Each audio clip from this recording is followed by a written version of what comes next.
AP రాష్ట్ర JAC పిలుపు మేరకు కళ్యాణదుర్గం ఎంఆర్ఓ కార్యాలయం నందు ఏపీ జేఏసీ రాష్ట్ర ఉపాధ్యక్షులు ధర్నా నిర్వహించారు.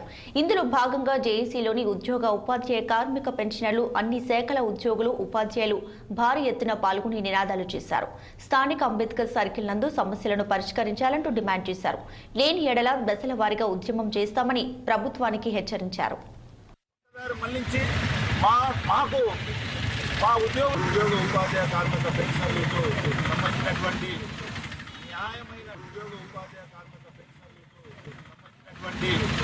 న్యాయమైన డిమాండ్స్ను మనం తీర్చకపోగా ఈరోజు మేము దాచుకున్నటువంటి డబ్బులను సైతం పక్కదారి మళ్లించి